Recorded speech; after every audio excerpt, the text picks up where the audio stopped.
Welcome, Living Hope Church, to this midweek devotional. Just do it. We've heard that many times in commercials. It's part of the Nike brand. Just do it. Today, I want to talk about in the scriptures a just do it moment, which is in John chapter 1 when Jesus calls the first disciples. And right now, we're living in a time where there's a new normal. Sometimes we're pausing about doing certain things or engaging certain activities. But in our spiritual life, God doesn't ask us to stop and wait. He wants us to engage our spiritual lives. And today I want to share with you a very awesome passage that I like to be reminded of in John chapter 1, where Jesus invites the disciples to do something. So we read John chapter 1. We're looking at the story of Jesus calling the first disciples. And so we read the following in verse 37. The two disciples heard him say this, and they followed Jesus. Jesus turned and saw them following and said to them, "What are you seeking?" And they said to him, "Rabbi," which means teacher, "where are you staying?" He said to them, "Come and you will see." So they came and saw where he was staying, and they stayed with him in that day, for it was about the 10th hour. So in this passage, the disciples are following Jesus. They're hearing about him for one of the first times, probably. And Jesus asks them the question, what are you seeking? And then to that he says, come and you will see. Come. It's a word that we use a lot in our common language. When we're asking someone to go with us somewhere, we say, come along. Or if someone doesn't come with us, we say, why didn't they come? And so the question itself and the word itself has a pretty significant meaning, because if you come with someone, you're following them to a certain place, to a certain activity.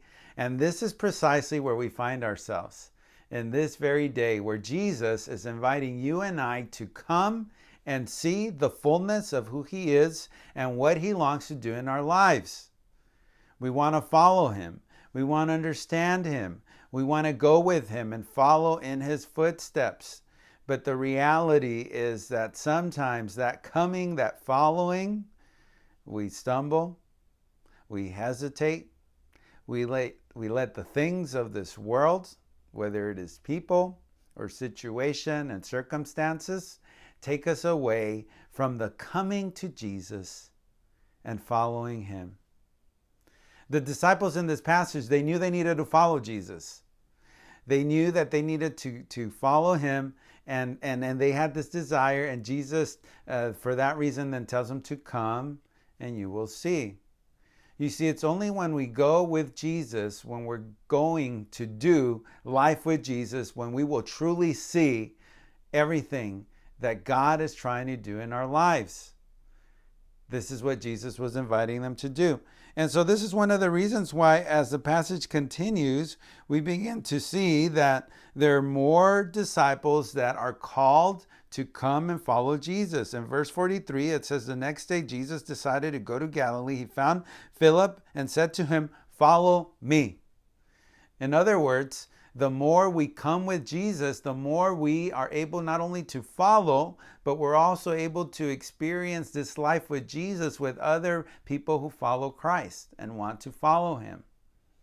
In other words, all of us collectively are being called to come to Jesus and follow him. I need to be around people who follow Jesus. In the same way, like a basketball team, right? Basketball players need to be around other basketball players to play their game very effectively, and they need to be wearing the right sneakers. In the same way, the people of God need to be around others who follow Jesus, who read his scripture, who long to hear his voice and go along on the adventure that God is putting into play in your life and in my life. Come and follow. Don't forget those words.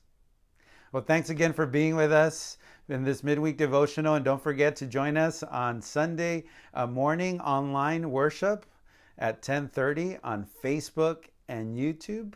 And we'll see you at that time online. Go in the peace of Christ that passes all understanding.